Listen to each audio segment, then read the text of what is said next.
This podcast is a collaboration between Costard and Touchstone Productions and the Dads from the Crypt podcast.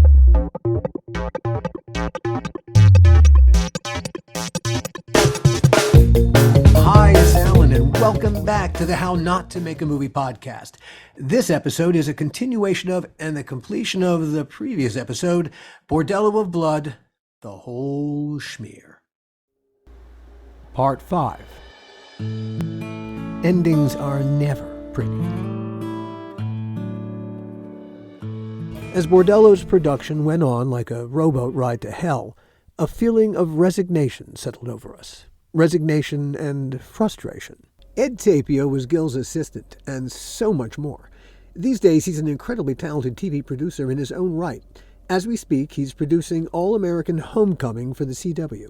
What I remember, Alan, is I remember Gil being so frustrated because no matter the schedule that we put together, Dennis would basically blow it up like the first 2 hours of the day, almost every day. When you say blow it up, what do you mean?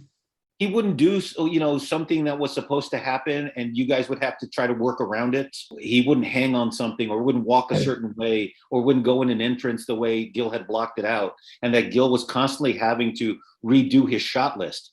I remember, just being so utterly frustrated for him because we couldn't seem to get a day that we had planned shot as we planned it because Dennis, every time he worked, he would blow it up. Gil Adler. Well, he didn't want to be there to begin with, and he wanted to leave as quickly as possible. So you'd think he would want to shoot as quickly as possible, but just to the contrary. We would set up a shot. We would rehearse it once or twice. We would say, okay, now we're going to release the cast and we'll set cameras and lights. And at that point, way until that point, he would go, I don't think I like that. I don't want to walk there. I don't want to. And I would say, well, Where do you want to walk? What do you see yourself doing? What is the character dictating to you? And he would go, oh, I don't know. That's your job. I don't know. So he would just tell me what he didn't want, but he could never tell me what he did want. It's quite amazing what $1 million won't buy you. Yeah. By now, if you recall, our schedule had flipped to accommodate Dennis's HBO show, which rehearsed in LA on Thursday and shot on Friday. That meant our work week, our Monday, was everyone else's Saturday. Well, that annoyed our Canadian crew who wanted to spend their weekends with their families and loved ones, not a bunch of mercenary American filmmakers with more money in their pockets than sense. The other actors in the cast also became frustrated with Dennis because every day he'd ask us to shoot him out early so he could go back to the hotel and rest. That meant we'd shoot Dennis's side of every scene with the full cast. But when we turned around to film the other actors, Dennis would be gone, and they would have to act their scripted dialogue against Dennis's improvised dialogue being read by the script supervisor. Well, can I tell you, actors hate being disrespected like that. Corey Feldman felt especially disrespected. Corey showed up. He knew his lines. He was professional, He was Spencer Tracy. Corey was great. Corey, I mean, he was right on there. He was ready to do whatever had to be done and put the time in and take direction and have a conversation. I remember he had some good ideas and he was constantly pitching ways to make the character more interesting. You remember how Corey's relationship with Dennis evolved? Because it did. I mean, I think Corey tried to, in being a professional, he tried to have a professional working relationship with Dennis. He tried to be friendly with him. And I think Dennis wasn't interested. That's a nice way of putting it, Gil. That's a really nice way of putting it, because Dennis was just a dick to him, well, from what I remember. You could say that about his relationship with almost everybody. I don't know if you guys even know this, but I was doing runs across the border to Blaine for Corey and Angie to get them both cigarettes and weed. Oh, Ed, this is the whole point of the exercise. Start talking, Ed. No, I mean, Corey couldn't get a Marlboros. I don't know if you remember, there was no Marlboros in Vancouver. And so I went over the border one day, believe it or not, to go to Taco Bell because there was no Taco Bell in Vancouver. And I came across the market and I came back with a carton of smokes of Marlboros, and I brought them back for Corey, and he was like, oh my God, thank you. Because he used to chain smoke Marlboros and he didn't like whatever he was buying in Vancouver. And so for like 4 straight weeks, I would hop over the border. I'd get cigarettes for him and for Angie. And twice I picked up a couple of joints for him too, from a friend of mine that I had in Blaine. And the weekend that I stopped doing it, they searched my car from top to bottom. I didn't have anything in the car. That's one of the reasons Corey was so in such good shape, because I was supplying him with the cigarettes. I was basically his prison bitch. The thing we were most apprehensive about as we stumbled forward was whether or not our makeup special effects would play the way we needed them to. Hiring Dennis, an actor our audience didn't really care about, forced us to cut our special effects budget, which was stupid because makeup special effects are exactly what our audience cares about. Chris Nelson and his Canadian crew were all very talented. Chris is an award-winning special effects artist, but he wasn't that award-winning special effects artist at the start of his career when we hired him. But then, it simply isn't fair to expect expertise from people who aren't experts yet, especially when you know this about them.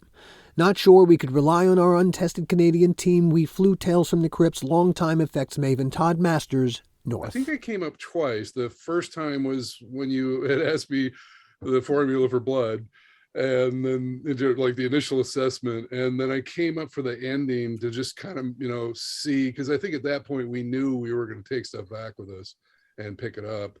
So I came up to kind of, witness the connective tissues. And actually, I remember, I don't know if it was quite pleading, but I remember going to Gil a couple of times. I remember coming to you and saying, like, let's not shoot the final stage of Angie because she looks like Witchy Poo. And if we shoot it, then we have to recreate it. And that's going to hurt because it's going to be the same thing, just as silly and costing probably the same amount, if not more, to do it over again. And so I was kind of like, well, if we just don't shoot it, then we can come up with a really cool finale. And it was just so much chaos at that point. It was just like, kind of get out of here and take it back to Van Nuys, and we kind of knew that we could really get our hands on it. Chris, who supervised the makeup effects in Vancouver, ended up winning an Oscar a couple of years ago for Suicide Squad. Well, also to Todd's point, though, I don't know if everybody remembers, but at that point of the movie, when we were getting close to the end, we'd lost about 60% of our crew. People had started moving on. Yeah. And we were dealing with different people in costumes. We were dealing with different people in the regular makeup department. We were dealing with different people in grip and electric. Remember how many people had started bailing, about 4 weeks in? Yeah, that one of the problems of shooting in Vancouver in those days was just that. As you got close to the end of a show, people didn't stay as they do in Los Angeles or in the States. They didn't stay till the end and then move on. Yeah. They started looking and sniffing around for other shows. And since there was so much work coming up, they would jump as soon as somebody made them an offer, because we had 2 or 3 more weeks of shooting and the new job was going to be, 5 weeks of prep and 5 weeks of shooting. It's 10 weeks versus 2 or 3 weeks. And they would just jump. The movie's climax still lay ahead of us. So did a scene where Dennis's character learns that Corey's character and a few other vampires are hiding out at an old abandoned power plant. In the lead up to the climax, we were now working nights. Rarely a fun experience unless you're completely adapted to it, which we weren't. As we settled in for the night's work inside the power plant, Dennis began needling Corey. Whereas Corey previously had held his fire, this time in front of the whole crew, Corey fired back and got huge laughs. Dennis didn't like it. I seem to remember it was Corey doing an ad lib on Dennis's riff, and we from Weekend Update from Saturday Night Live, and we are out of here. And Dennis really didn't like that and confronted him about it. And Corey was like, yeah, well, I thought it was funny. We all thought it was funny, actually. And Dennis took offense, is my recollection. Who swung at whom? Do you remember? My recollection is that Dennis was the one that was the instigator. Dennis got all up in Corey's grill and Corey responded, and suddenly, I don't know if fists are flying accurately describes what happened. I don't think Dennis has fists are flying in him. Corey, I think, might. Yeah, I think it was more like pushing and shoving, keep me away from him. But it escalated and absolutely, suddenly, absolutely. Yeah. My recollection is that Dennis put hands on Corey first, and then Corey reacted. And the strange thing was that as Corey suddenly got the upper hand, and Corey clearly had the upper hand and was quite capable of hurting Dennis, nobody leapt to Dennis's defense. No. No. What are you saying? There is some justice in the world? What? Yeah, as my memory was kind of watching the crew cheering on Corey. And then suddenly Lee Knipperberg realizing, I can't let this happen, can I? Lee Knipperberg was our first assistant director, the adult on the set. Lee Knipperberg was the one who stepped forward and separated them. Yeah, that's how I remember it. A few days later, we took our shot at shooting the climax. The word futile springs to mind. Imagine if this group of professional filmmakers had thought for 2 seconds about what the downside might be to making a horror movie, a genre that works best at night, in a place as far north as Vancouver at the peak of summer, where the one thing in really short supply is night. Did I mention the word futile springs to mind? I remember, Alan, you and I were aging very rapidly. And I also remember that we were shooting in the summer and we were shooting nights, and we realized one night while we were shooting that the nighttime was only 6 hours of a 12-hour day. And all of a sudden, we did French hours. Yeah. And all of a sudden we were shooting, at 4 o'clock in the morning as the light was coming into the building.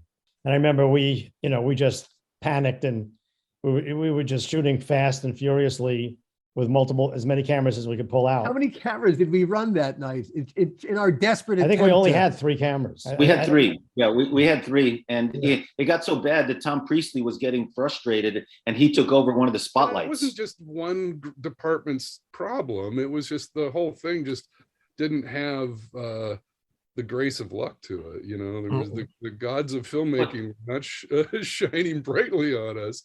So we packed up our toys and went home. The climax was Dennis's last day.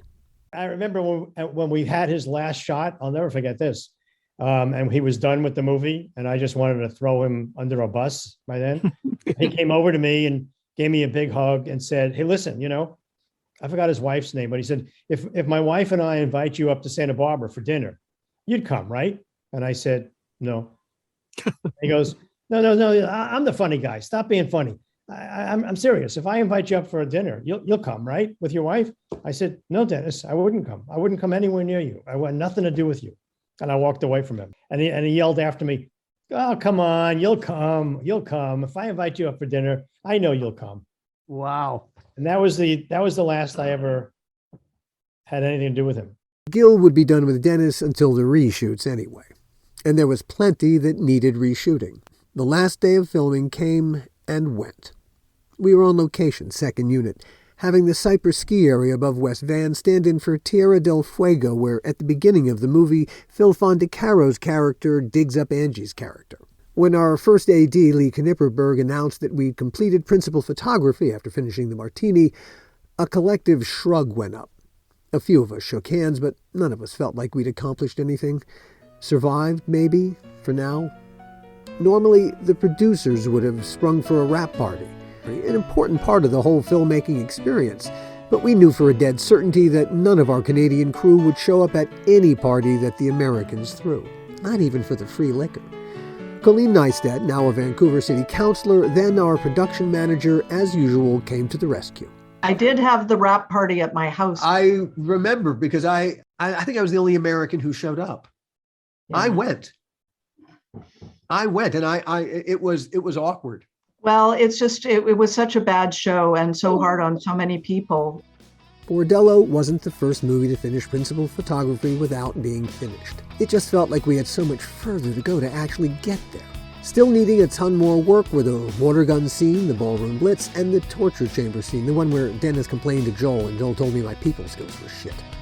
Top of the list, our climax in the glass church was unfinished. On the bright side, though, reshoots in LA meant we'd get to work with our Tales from the Crypt team, and at the Van Nuys Airport hangars where we'd made the first Tales feature, Demon Knight. Randall Throp was Tales' costume supervisor. These days, he's the manager of the costume and prop archive at Paramount Pictures, his dream job. For the record, I've known Randall longer than I've known anyone else in this story, over 40 years. True fact, we once threw the coolest Tupperware party the Cobble Hill section of Brooklyn has ever seen. You guys had that office, I think it was on Cahuenga, not far from Universal.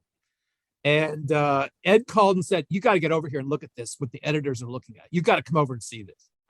So I came over and the editors showed me that sequence with the vampire prostitutes being sprayed with holy water. And it was unbelievably bad. They looked like blow-up sex dolls, like melting. They didn't look like human beings melting once they were sprayed with the holy water. And one of the things that we discovered that the costume department had done for those vampire prostitutes was they put them in a polyester chiffon. You cannot do a stunt with fire in polyester because it melts. It does not catch fire. You have to use natural fibers. So that's when Warden Neal and we had to reshop and try to match what they had done in Vancouver with silk chiffon as opposed to polyester, which became expensive. It's not cheap. And to try to match it, but Lord have mercy. Maybe the best part of being in LA with our team was having our American production manager, F.A. Miller, back. We were a very tight group. We all liked each other. And F.A. Miller was the one who really made sure that if you weren't there to have fun or to play and be nice, you were out. All it took was one bad episode and you were out the door. And all of us always felt like we were kind of cherry picked, because we depended on each other. I depended on Todd. Todd depended on what I could do. Steve Melton, Greg Melton, it was always, we always worked so well together. And I think, Tales from the Crypt was probably the best experience of my career because it was also fun because you were basically shooting a mini movie every week. I had a situation in Georgia where I did a really super low budget horror comedy called Stand Against Evil for IFC that we did very much like Tales. We did 3-day episodes. We blew up a demon every episode. I blew up a car. I flipped the car for $800,000 an episode, full union. And I had people turning down other work in Atlanta on the hopes that we would get picked up for another season. And then all 3 seasons, we had less than 10 people turn over because of the lessons that I learned from you guys. Right. Well, F.A., I can't give enough credit to F.A. I learned so much from F.A. in the business, not just as a producer, but just in the business. I learned so much from F.A. And I learned each year, I appreciated him more and more in his subtle, sort of silent way of going about doing things. He never kept things from me. When there was an issue, he would tell me the issue. And then we would talk it out and figure out what to do. But F.A. was such a blessing in my life in terms of my career. And as a crew member, I have to say, F.A. really did the idea of the open door policy. I mean, I could go in and talk to him, and there's so many times I would go in and just say, "Oh my gosh, we're worn down on this one." It's like, now, darling, just take a break, just breathe. He would always, but he was just, he did have that open door and he would stop by, he would chat. I mean, he was very, tuned in to the crew completely. And like I said, and we all know this, if you didn't fit in, you were gone. And that was, he could clean house really quick. But that was a good thing because then, things got back to normal. First, it was sort of fun to get back together, for this short time. But then as the night went on, it just kind of disintegrated. And I remember Erica wouldn't come out of her trailer. Dennis was pouting and Chris Sarandon was very nice. I remember that. But we were all pulling our hair out. We were there until 2 or 3 o'clock in the morning trying to reshoot that. And that's when I decided I'm done. I'm going back to New York, which is what I did. That was the Bordello of Blood is the film that made me say, I'm not doing this. I'm done. It was my birthday, by the way, and I'm killing vampire prostitutes. I'm dealing with actors who are just jerks and fire stunts. And I just said, that's it. I'm not doing this anymore. Forget the blood, forget everything else. I left. I moved back to New York. In addition to reshooting and cutting Bordello, Gil and I had to get the final season of Tales ready for production. And right off the bat, there was injury. Do you remember, Alan, whose idea was it to go to UK? Because it wasn't ours. Was it Joel's or was it Warner? Was it HBO? There's something in my head said there was still some anger at the union, and there was just one more way to. Yeah. Because really, there was no real reason to do it in London. It was a cool idea. It's London on someone else's dime, plus per diem. But if I'm honest, Tales from the Crypt had grown a little long in the tooth, with a fang, whatever. Making the show away from LA could have revived what had become bone-weary.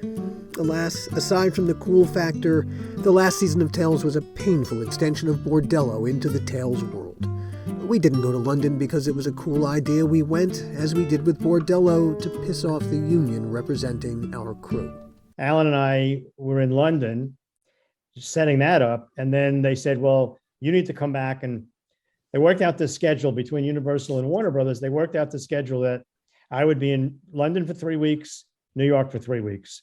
Not New York, LA. So I could cut the movie and then I'd go for 3 weeks and come back and they would. And so we did that. I mean, Alan, we did that for a long time, right? Yeah. London, what we started with the feature film, that seems to be when the wheels began to kind of come off, when suddenly some of us got excluded for one reason or another, neither here nor there, but suddenly the team wasn't the team.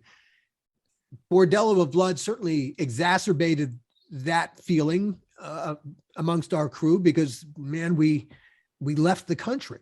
Yeah. And then the last season of Crypt comes up and we leave the whole continent.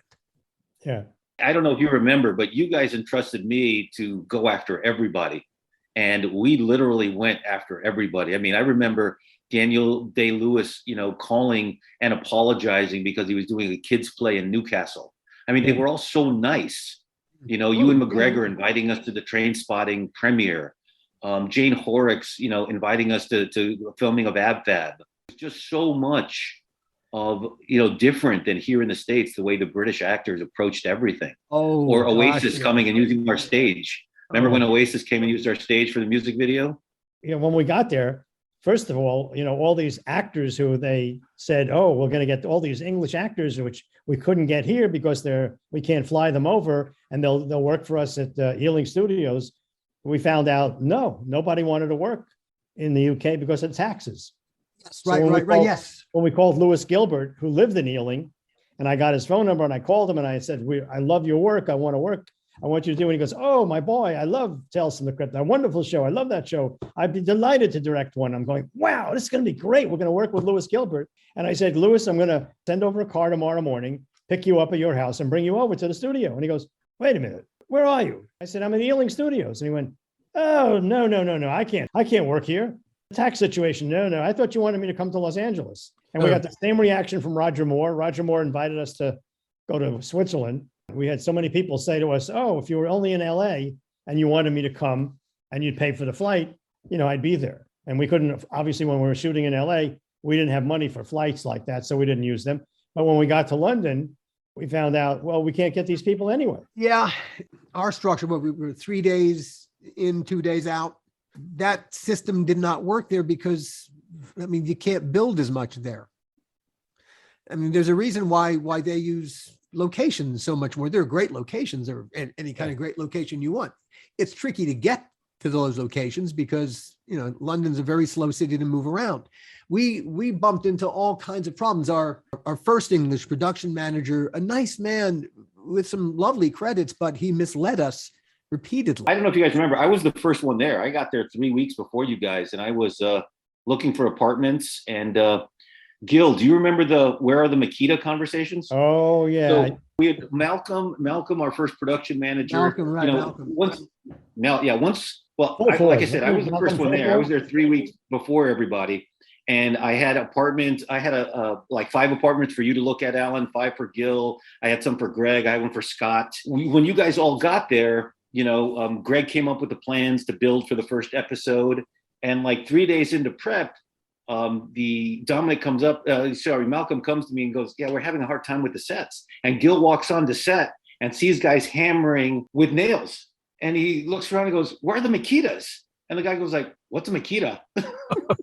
I remember looking at him. I was so outraged. I went, what's a Makita? What do you mean? It's like a staple gun. You put 2 pieces of like boom, boom, boom, boom, boom, and the set's up. I remember them looking at me like, is he out of his mind? What's he talking about?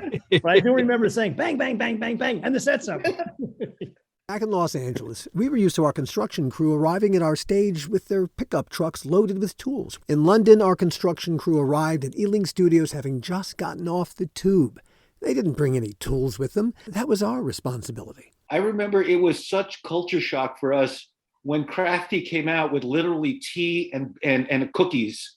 And that was the craft service cart.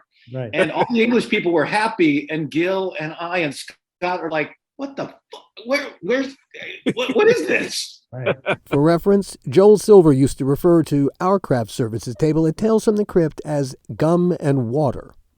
I remember Malcolm and having a conversation with Gil and I around about the first day of production when the question was asked, do we put the biscuit tin down on the cart, or do we hand them out. If we put the biscuit tin down, the lads will take more than one, you know. I even, how about the conversation, Gil, with Malcolm when we had our standard deal memo, and he's like, looks at us like, you can't have that. It's like, what's wrong with it? It says they can't drink on the job. They all go to the pub at lunch and have a beer. Right. So we rewrote it to say no drinking on the job except for a beer at lunch on the company pub. Yeah.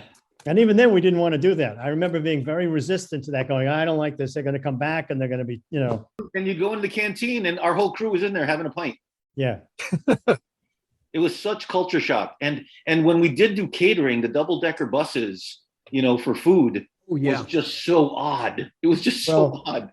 And the food was horrible. Do you remember, Ed? I suspect you'll remember this because I remember it rather vividly, that we got a phone call. We needed to bring out another bus for lunch. What happened to the bus? We have a double-decker bus for lunch. He goes, yeah, we can't use it. They threw up in it.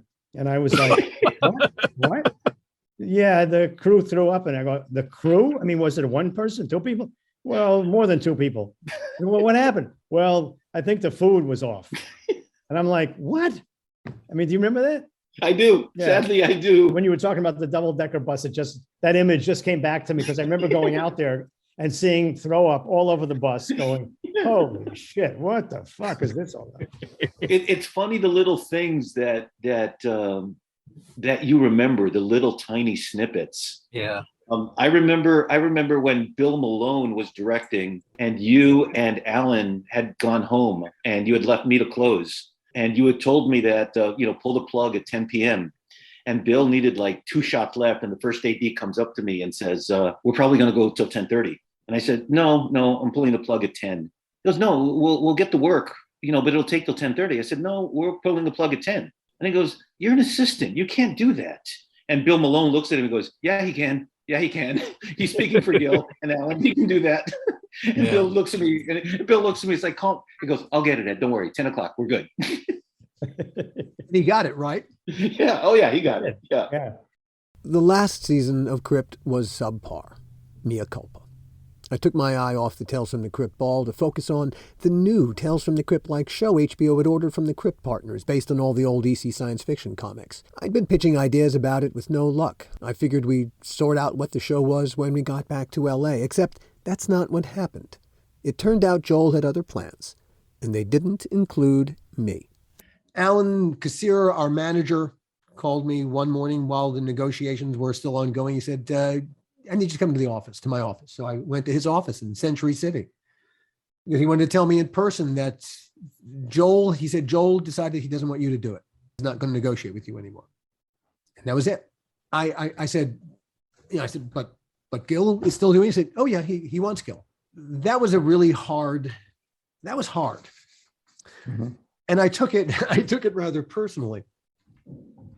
There was a moment, I think it was a day or two later, I guess, and I don't know what precipitated this phone call, but for some reason, I was sitting in my house in Los Feliz, and I get a phone call, a message being left that Joel Silver and Bob Zemeckis are calling me. And for the life of me, in retrospect, I can't imagine why I didn't pick up the phone or return their call, but I did not. Now I know why. I was so angry. Right. I was beyond any reason, but I would be willing to bet if I either picked up the phone and had an adult conversation, I would be willing to bet that I would not have been completely cut off the way that I was. Scott Nimmerfro told me a couple years long after the fact that I kind of took it the wrong way because the intention wasn't to cut me off, that there were a couple of those horror movies that you all did where Joel would have been quite open to me working on them, but I never returned a call. Now, that's not what he said. That's what I'm saying. I don't know. I don't know either, to tell you the truth. I mean, I don't know why suddenly I was singled out as the problem, but it must have been because I was the one who was sent packing. For me, it presented a problem. All my produced work, everything I'd written for a decade had 2 names on it. And going out into the marketplace suddenly I was nobody and nothing. And the problem with having two names on a script is, you know, when you hand it to someone, the first question they're going to ask you, it's a perfectly good question. Well, how much of this did you write? And so I was stuck, literally having to go back to square one in a sense, because Alan Kassira was he tried to get me to do really the one thing that I should have done in that moment. Hey, Scott Nimmerfro, in a moment like that, I know what Scott would have done. He'd have sat down and he'd have written a script. Mm-hmm. You want to know who I am as a writer? I'll show you. But I was experiencing the very beginning of a writer's block, because unless I was being paid, I had no interest in writing. And I was interested in writing whatever the man wanted. Hey, what do you want me to write? So I put myself into a really dumb place. The shortest answer to solve my problem was to sit down and write a goddamn script. You know, when I approached you and I said, I need to take your name off our scripts, that was a problem. And I can understand why that was a problem. I think that might have been part of why it became acrimonious. I think you resented me asking to do that. I can't remember that was what it was. I just remembered being very disappointed and just being very like, I don't understand why did this happen? And if it did happen, why don't we continue on? Yeah. And to tell you the truth, you know, I wish I would have known that Bob and Joel called you, because I would have jumped in there. You know, because I had conversations with Joel, which were not, you know, very nice, to the point where I was convinced, you know, he was going to throw me out of the office as well. Because I said, what the fuck are you doing? You know, what does this got to do with you? This has nothing to do with you. Why? And he never gave me a real answer that answered the question satisfactorily or even unsatisfactorily. You know, my relationship with Bob got stronger and stronger. I used to always say to Bob, I don't understand. I just don't understand. Steve D'Souza and Peter Eiliff became really good friends of mine along the way. I used to talk to Steve more than I would Peter. You know, his stories about writing or rewriting Die Hard. Yeah, his stories about that are just, I mean, unbelievable. And his relationship with Joel as in that writing process and the pressure and all that. Yeah. And even talking to him didn't really help me any, because he didn't understand it. I never quite understood what was motivation, what was the purpose. And I would often ask Bob, and Bob didn't want to deal with it, you know, because he would just blow it off and say, well, you know, Joel, it's Joel, you know, he likes to divide and conquer. He likes to do this. He likes to do that. Yeah. I never really got to the bottom of it with him. Divide and conquer is there's something to that. In retrospect, you know, as I look back at Joel tried repeatedly to offer me things. Joel handed me his copy of the Sandman graphic novel.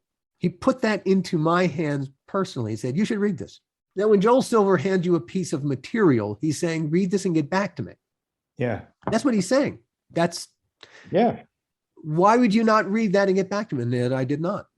Now, in part, I thought because, you know, why are you offering this to me? I work, you know, Gil and I are a team. And so I saw that as no. But I think there's some truth to that I think Joel just thought differently. And I think Joel didn't care about, you guys think you're a team. It's neither here nor there to me. You know, I'll use you as I need to use you for my own ends, which is perfectly understandable. That's. Yeah, because also Yeah. I've seen, after that, I would see him do stuff like you just said, offer it to one guy, only to have it come back and them do it together. After the fact, that when they came up with an idea or pitched the story, and he went, "Oh, that's fantastic." Yeah. I heard from Nimmerfro that Joel didn't have a particular problem with me. He's a disruptor by nature. Yeah. And you know, he's just throwing a monkey wrench. There was nothing more than that in it. It's not like there was an idea he had that was better. He's disruptive. Yeah. And hey, man, that's who he is, for better and sometimes for worse. The thing that I sort of missed terribly was just getting together every day and doing the work. You know, that's the thing I missed the most. And a lot of it, I blame myself, because, you know, why didn't I pick up that phone and call you and say, what the fuck, what's going on here? What's going on between us? Forget Joel, forget everybody else. Who gives a shit about anybody else? And I didn't. And I don't know why I didn't, except I know I got very busy with work and I was very worried about working. Sure. But even I can't blame it on that, because I go, no, you're bigger than that and you're better than that. And why didn't you? Why? And I don't have an answer for that. And so the Crypt team went one way and I went the other. Joel called me one day and he said, you got to go have lunch with Bob. So you guys talk and come up with a show. So I called Bob, and Bob was over at Universal. I said, listen, Bob, I don't know what to tell Joel. What are we going to do? And he said, I tell you what, just come on over. I'll get deli from Jerry's. I'll get chocolate chip cookies. We both like that. And we'll have lunch and we'll talk. And then I'll call Joel and I'll say, we had a nice talk, but we didn't come up with anything. I said, great. That's good. Okay, let's do that. So I go over, have lunch with Bob.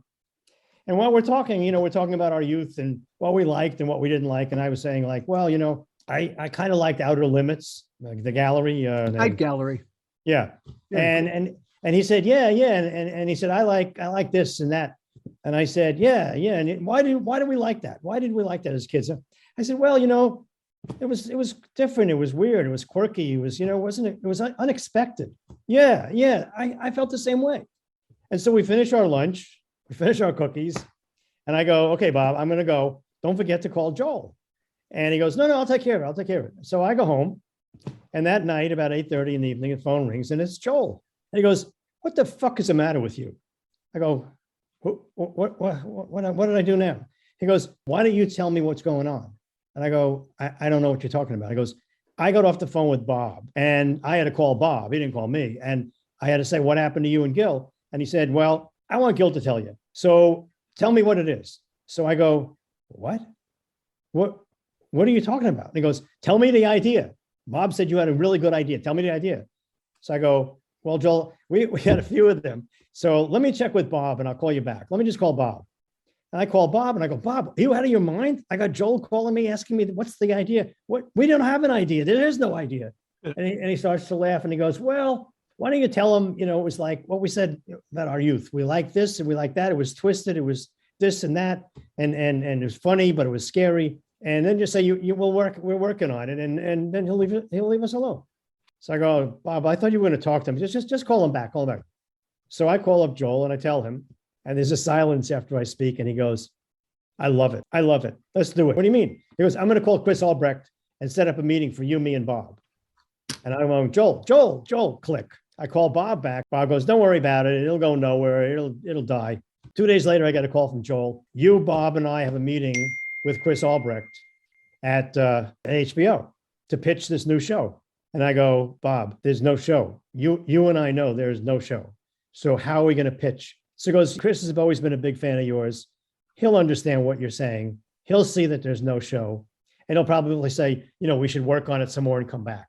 Don't worry about it. So now we go over to Chris Albrecht's office and it's the three of us. And, Chris is waiting for someone to start the meeting. And so they go, tell him. I go, tell him? Yeah, Bob, tell him. So I go, well, it's this idea and I tell him and Chris Albrecht gets up from his desk and was on the 41st floor in Century City. He looks out the window towards the ocean and pauses for a minute and turns around and he goes, let's do it. And I'm like, let's do what? And he goes, the show you just told me. I go, well, what do you mean, let's do it? And he goes, we'll do 10. And Joel goes, yes, that's terrific. Yes. And everybody's congratulating everybody. And I'm like sweating. I have no idea what we're talking about. And I take the elevator down with Bob, just the two of us. And I go, Bob, what are we going to do? I mean, you and I better get together and talk about what this is, because I don't know what we sold. And I don't know what their expectation is. And Bob looks at me and he goes, Gil, I'm going to be busy for a while. I'm making this movie Contact. So you're kind of on your own. And I said, but Bob, there is no show. I mean, be candid with me, Bob. You know there is no show. And he goes, yeah, you'll figure it out. And that's how Perversions happened. Bordello missed its Halloween 1995 opening. Instead, Universal dumped the movie the following August, The Doldrums, where unloved movies go to die. I don't know what the rest of y'all did, but I put together a little theater party. It was me, my wife, Aubrey Morris, and one or two other friends. And we went to a movie theater in Burbank, for the premiere of Bordello of Blood, and there was nobody in that movie theater. That was that was so sad. That was I went out to the ticket booth and I said, has it been like this all day? And she went, yep.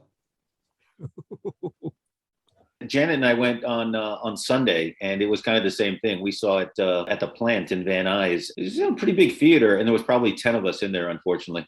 Yeah. I was the only wise one who didn't go to any screenings of it. I remember saying to Jeannie, we gave it the office. I can't give any more. So I'm not going. Soon enough, Bordello appeared smaller and smaller in everyone's rearview mirror. These are talented people. They never stopped working. And Randall didn't stay in New York all that long. 6 months later, I got a call to do the remake of The Shining, and in Colorado. And so I was like, okay, fine, I'll come back to LA. I worked with Gil until House on Haunted Hill, and then when my late wife died, I left. I actually went and lived with Glenn's family in England for 4 months after that. And Gil got me to come back into the business in 2004 on Starsky and Hutch. He called me out of the blue and said, I shouldn't say this. I got an assistant that I need to replace. And would you come work for me? And I wasn't doing it. I said, absolutely, Gil, I'd love to. And we did that and Constantine together. And then he went off to do Superman, and my dad was sick and I couldn't leave at the time. And my dad ended up dying. And then he went off to do Superman in Australia. And that was the last time we actually, worked together side by side. Of everyone on the Crypt team, Greg Melton came out the healthiest by a lot. Kind of goes back to even like the almost the studio system. I think there was a lot of people making movies they didn't want to make. They were stuck in contracts, and they did. Yes, I remember, like with Dead Easy, I'm like, we're doing Dead Easy. Oh, we're not doing Dead Easy. We're doing Bordello of Blood. I just switched over. Like, that's just where we're going. I didn't really stop and go, is this the right thing to do? It's way above me. This is where the train's moving. I've got to stay on the train. I'm the easiest person to replace, Yes, and yet the hardest in so many ways. I look back on it all, and it's all just sort of like was wonderful. I had fun up there. I was getting to build a lot of stuff. I was working with people that were very supportive and creative. We were getting things done. How dare you have a good time on that movie, Greg? I'm sorry, but I'm just saying that I just look back on it. I obviously had a much different experience. You were really in the trenches, of like, I know what goes on. I read the emails that Frank would send AMC that got him fired. That's Frank Darabont, another Crypt alum, getting fired from The Walking Dead, the show he developed and executive produced. Greg was Walking Dead's production designer from 2010 to 2012. He helped create the show's look. He's a real big part of its success. I'm so glad I don't have to deal with any of that. I'm just down. I've got my little department. We'll do this. I'll pick some colors. Everybody will be happy. I'll pick some colors. Oh my God. You're making me realize I've done this all wrong. Colleen Neistat's perspective. I had never, ever experienced, and I've been around, extreme personalities, but Joel stands out. But I lived through it. I mean, this is one of the things I think, if I could live through that show, if I could survive that show, I can certainly survive a political campaign. My perspective of Joel, it might be a little bit different in the sense that, I spent probably close to 15 years of my life working with and for him. Yep. There's a part of me that's very grateful to him for giving me the opportunity, giving us the opportunity on Tales, and then going further with me on some of these other things. And then it all ended rather abruptly when, he one day threatened, I was coming back from Ghost Ship in Australia, and he said, I have our next movie to do, Gothica. And I said, well, no, I just got a call from Lorenzo de Bonaventura, who was running Warner Brothers at the time. And he said, look, we want you to do bigger movies for us. I have 3 scripts I'm sending you. You can do any one of them. And I said, okay, well, I'm leaving Australia, but I'm going to Tahiti for a week. So I'll be back in 10 days. And he said, great, read them and just tell them which one you want to do. 15 minutes later, I get a call from Joel. And he says to me, you're doing Gothica. We're doing Gothica. And, if not, you'll never work in this town again. And I'll make sure Warner Brothers on and on and on, right out of Sunset Boulevard. And so I said to him, I'm not doing any more of these movies where I don't have a substantial ownership interest, because he wouldn't give me ownership in the movies. And he totally blamed it on Bob. He said, well, the problem isn't with me. The problem is with Bob. Bob doesn't want you to have any ownership. And I said, are you kidding me? I know Bob better than I know you. Yeah, And no, I go up to his office. that don't fly. I go up to his office at Universal because he gets deli sandwiches from Al's, and we have lunch and we just chat about stuff, shows and what we like and what we don't like. So I said, this is not coming from Bob. This is coming from you. And then finally, when I came back, I went over to his office. He was on a plane going to New York. So I said, okay, well, tell him I'm back. And I want to continue the conversation we had last week. Because I said to him, Joel, there's no sense in arguing over the phone.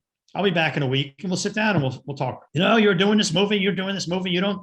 You call Lorenzo back and you tell him you're not doing anything for him. You only work for me. So when I got back, he was on a plane. I went into his brand new office, which used to be Dick Donner's. And then when Dick left, they gave it to Joel. They redesigned it and remodeled it.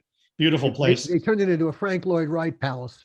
Yeah. And so they said, so I went in there. They said, oh, Joel's on a plane. I said, okay, just tell him I called. He should call me when he gets back in a week, whenever. I start walking to my car and they come running out of the office saying, come back. We have Joel on the phone. He's on the plane and he just checked in. We told him he wants to talk to you right away. So I go in and they put me in his office, his brand new office. And I'm sitting at his desk talking to him on his phone. And he's screaming and yelling at me about how, I don't care if you're back. I told you last week what it is. You're doing Gothica and on and on. And I said, Joel, the one thing you should know about me after 15 years is don't give me an ultimatum. If you give me an ultimatum, I'll tell you to go fuck yourself. So just don't do that. When you come back, we'll sit down and we'll talk it through. And he kept going. He kept going there and he kept saying, you have to say yes before I hang up. And finally got to the point. I said to him, if you keep saying this to me, I'm going to tell you to go fuck yourself. And he did it one more time. And I just yelled into the phone, fuck you. And I smashed the phone down so hard. I broke the phone. I thought I broke my fist. And I walked out of there so heated and went to my car and just went home. That's sort of how it ended between Joel and myself, because then thereafter I started doing bigger pictures with Warner Brothers. For a run of years, Gil produced Warner Brothers' biggest tentpole movies. Starsky and Hutch, $170 million at the box office. Constantine, starring Keanu Reeves and Rachel Weisz, $231 million. Superman Returns, $391 million. And Valkyrie, which Gil made with Tom Cruise and Kenneth Branagh, good for another $231 million. And then Gil stopped. We'll get to why. Finally, there was me. In hindsight, the Bordello experience set off something. It exacerbated a problem I didn't know I had at the time: bipolarity and depression. As anyone who's ever experienced that darkness knows, depression robs you above all of perspective. You can be deep into one and not even know that's your problem. And if the deep down reason for the depression and everything that comes with it is, say, a secret you've denied, well, nothing good can come of that. For a while, I struggled. After a year of telling me to write something for Pete's sake and getting nothing, my manager Alan Kassir fired me too. I struggled some more until Scott Nimmerfro introduced me to the guy who'd be my agent for the next decade, Nick Mechanic. Nick's a podcast unto himself, but Nick believed in me. He got me onto The Outer Limits, where for 2 years I thrived. Now here's the thing. We made The Outer Limits up in Vancouver. When I returned to Vancouver in 1999 as a co-executive producer, people still remembered Bordello, and not in a nice way. I had to prove to quite a few of our crew that I wasn't then the same asshole I'd been on Bordello. The Outer Limits years were good creatively and financially. Hel and I started our family. Our son Tristan was born in Vancouver. And then Tristan's sister Bianca was born in Los Angeles. For a while, I contemplated getting naturalized up in Canada. That's where all the TV work was at the time. But my wife and kids weren't going to move with me to Vancouver. If I wanted a TV career, I'd have to fly to see my family on the weekends. I chose my family. For almost the next 20 years, I stopped being a writer and producer and became a full-time dad. Best gig I'll ever have, bar none. My son loved playing soccer and basketball, which I coached. Hell, I even started a whole club team for my son to play on. Even being a dad, I still had to do things big. Also, I coached a lot of Ultimate Frisbee, a great game that's entirely self-officiating. This being Silver Lake and Highland Park, among the players I coached in Ultimate were Billie Eilish and her brother Phineas. For real. Phineas is very good. But my self-loathing depression continued to feast on me. With me not working much anymore and expenses high, the money soon ran out. We lost our house, the one Tails bought for us. We went bankrupt. 3 days before Christmas 2016, a month after Trump got elected, I came within literal inches of killing myself. Here's the public service part of the podcast. Immediately afterwards, I drove straight to my GP and I told him what had happened. I'd been contemplating medication, but frankly, it scared the shit out of me. I'd done some research and I'd found a mood stabilizer that I hoped would work for me. My GP whipped out his smartphone and concurred. He wrote the script. That night, I told my family what I intended to do. They were grateful I was finally doing something about it because my self-directed rage was doing everyone harm. And that's when I got really, really lucky. Within 36 hours of taking that first 25 milligram dose of lamotrigine, I leveled. I literally felt the depression lose its grip on me, and I started to get healthy for the first time since I was 14, it turns out. You see, I've been keeping a secret from myself that at 14, I was molested twice by the religious director at the synagogue in northwest Baltimore where my family belonged. Dealing with that 45 years after the fact was damned hard. But I came out the other side. Like I said, I bounced. I became born again, not in a religious sense, in a life sense. I started to write again. Boy, did I. Suddenly, my head was filled with stories. I started to tweet and blog. I started my Faiththeism Project podcast with my friend Randy Lovejoy. He's a Presbyterian pastor, and I'm a devout atheist. We have some really amazing conversations. You should check it out. And then one day, Ed Tapia called me. We'd been in communication all along, and Ed told me that Gil was sick. He had cancer, kidney. And so I reached for the phone. You know, when I was diagnosed with cancer, you called me, and that meant the world to me. I mean, you have no idea how much that meant to me after all the time that we hadn't spoken, and out of the blue, I get you call me, and Well, we had a nice conversation. We did. But then nothing happened after that. I sort of lost life for like 10 years as well, because I got involved with veterans. I got involved with this one young man who wrote a book called Fat Tuesday.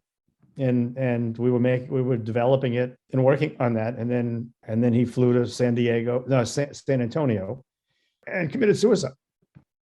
So when I read that in the New York Times that he had committed suicide, I just went into a tiff and just spiraled out of control and also questioned my interest and desire to help, or was I really helping anybody in terms of the veteran world? And so that, between the cancer and that, I just sort of, I guess, spiraled out of awareness of where I was for like many years. I hear you. I hear you. I know how that can be. Yeah. Yeah. And time suddenly gets lost when you're deep inside your own head for whatever reason that you are deep inside your head. And until you resolve it, if you can resolve it one way or the other, you can stay there. Well, I had no interest in making television or movies. I mean, I would get these calls from Warner Brothers about the tentpole pictures that I had been making for them. And I would just say, no. I mean, I wouldn't even explain. I would just say, I can't do that. I know. It was a very strange, experience going through that. Not the same as what you went through. I think what you went through was even harder. But I never quite understood. And years passed after that, and I never, understood why we didn't continue from that. Why we didn't build something from that. And I blame myself. You called me about the cancer. Well, everything in its time. So I'm working on a bunch of film and TV projects trying to reinvent myself. My current manager, Jeff Field, took me on as I kid you not, a reclamation project. I think through Twitter, I first made the acquaintance of Jason and the Dads from the Crypt podcast team. They review episodes of Tales from the Crypt and give parenting advice. It's genius. Jason wanted to interview me about a Crypt episode. I forget which, but the interview went great. And Jason said, hey, we're going to do a podcast about Bordello of Blood. Do you want to do another interview? And I said, well, Jason, Bordello is more than just a one-off interview. Bordello is more like a whole podcast unto itself. And here we are. Getting back in touch with everyone, Gil especially, well, that produced the biggest twist of all. My mind is boggled by this podcast and how this podcast happened, the almost incidental way in which it suddenly came together, and what doing this podcast has unleashed. I'm stunned, delighted. I could not be happier. And to learn along the way that it's a story that really we all wanted to tell. Certain things have to happen for other things to happen. And I know in order for us to renew our relationship, I know I had to get past certain things. I couldn't start this until I was ready. Now I'm ready. And more than ready, and look at what we're doing as a result. We slip right back into a creative relationship. It's like we never left. It's true, and it's very gratifying. What really surprised me is when I told other people, who were part of our circle, that we were talking regularly, and that just thrilled people to know that we were talking again. Other people thought, well, that's good. It's about fucking time. We better do it now because we don't have that much more time to. But at our back, we always hear time's winged chariot hurrying near. Yes. Life is so strange, so unpredictable. It's a lot like a really good movie. That's why it's worth sticking around. You just can't tell where it's going. And even when you think you've got it all sussed, you don't. A couple of years ago, like 6 years ago, I called up Gil and I said, hey, you want to celebrate the 20th anniversary of Bordello of Blood with me? And we had been invited by a local theater in Vancouver to screen it. It was actually the 20th anniversary. And I had stayed in touch with Gil, but talking about Bordello of Blood was kind of that subject we had never broached. It was like one of those, like, let's just leave that behind us and have a new friendship, And so I didn't talk to him about it. And then all of a sudden this opportunity arose, the Rio Theater in Vancouver, which is like this really amazing place that they pride themselves on. What do they call it? The experience you cannot download. And it's like, wow, they want to show the movie and Gil lives here. We got to do this. And so I invited Gil to come over, and I believe you did a Q&A, didn't you? Yeah, I did a little Q&A before and a big Q&A after. It was pretty cool. And it's a fun movie with a crowd, especially if they're shit-faced. Yeah, right. And the Rio does sell booze, so that helps. Good, and I think Ed snuck us some joints over the border. But anyway, that, believe it or not, blows our minds. Despite the soul-crushing, relationship-ending, career-threatening process of making Bordello of Blood, the audience just doesn't care. Not one iota. Hey, you remember I mentioned coaching Ultimate Frisbee? Well, here's a funny twist that'll bring the whole concoction around. Like I said, Ultimate self-officiating. There are rules, but not a ton. And one day I needed to look up a rule, and so I went online to do it. And I discovered something that also blew my mind, and I think it's going to blow yours. Know who invented Ultimate Frisbee? Joel Silver. No shit. You can look it up. There's just no escaping the guy. So like we said, there's a happy ending to the story. Although maybe ending isn't really the right word. How can it be an ending when there's still so much to do and so much going on? Maybe what we've got here is more of a happy continuation after an unfortunate interruption. In the weeks ahead, Gil and I will share more and more details about the streaming horror series we're taking out into the marketplace. Are You Afraid is going to be wicked fun. It's about flesh-eating ghouls, you are who you eat. More details coming very, very soon. Next time. The How Not to Make a Movie podcast is executive produced by me, Alan Katz, by Gil Adler, and by Jason Stein. Our artwork was done by the amazing Jody Webster, and Jason Jody, along with Mando, are all the hosts of the fun and informative Dads from the Crypt podcast. Follow them for what my old pal the Crypt Keeper would have called terror-horrific crypt content.